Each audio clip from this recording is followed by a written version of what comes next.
So today we are studying about first generation of computers, that is vacuum tubes from 1946 to 1959. Vacuum tube technology was developed in IBM. IBM was supported by the US government to develop this technology. Till that time, Microsoft was unavailable in the world. Microsoft started operating towards 1980s when Bill Gates was graduated in computer engineering. Then comes the second generation of computers, which operated from 1959 to 1965. That was the transistor based technology. In this, we will study about various technologies like RTL, TTL, I square RTL, IRTL, and there are various other technologies which are used for the fast conduction of the current and for the storage of the current in form of voltage.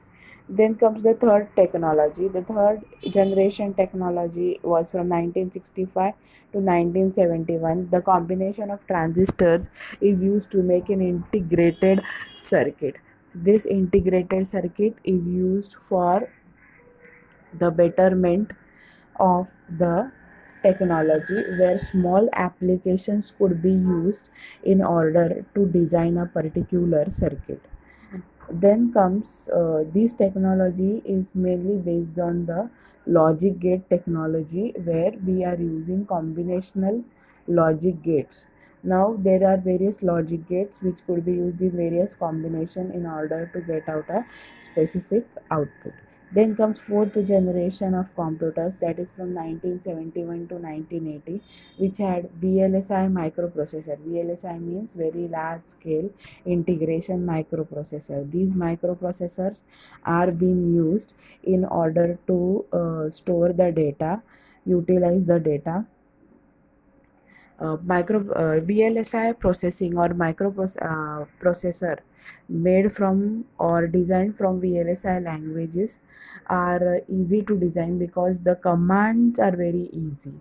In this process, we call the process as burning of ICs. Burning means we don't physically burn. When we put certain data to design the IC, to make the IC work, uh, it is the operational data and not the input data which is required for an IC to operate. It is called as fourth generation. It is called as very large scale integration. Here more than 100 to 1000 ICs, or sometimes up to 10,000 ICs are used in order to design one circuit. The IC can contain one gate, the IC can contain four gates, is the criteria. But a very fast operations are being done in this circuit in order to make the process get done faster. Then comes the next technology, that is the fifth generation.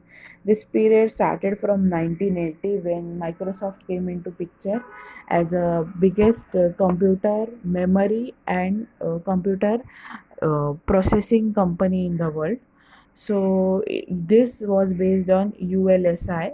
After ULS, around ULSI, Pentium chips came into picture. There were two companies who were competing very strongly in USA and in world. One was the Apple, who was designing a phone as well as an electronic gadget to store information. Phone was mobile phone, and you all know Microsoft is always first focus on a storage device, or you can say a book, an electronic book. Mobile phone is a phone service with memory storage, and our computer is an electronic book which saves information for the betterment of the technology.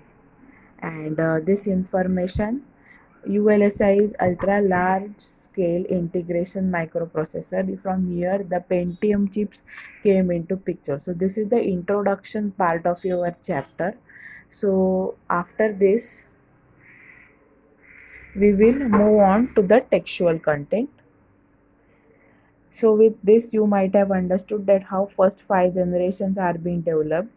It is said that the first generation technology and second generation technology was given by aliens to NASA and IBM, and some aliens worked.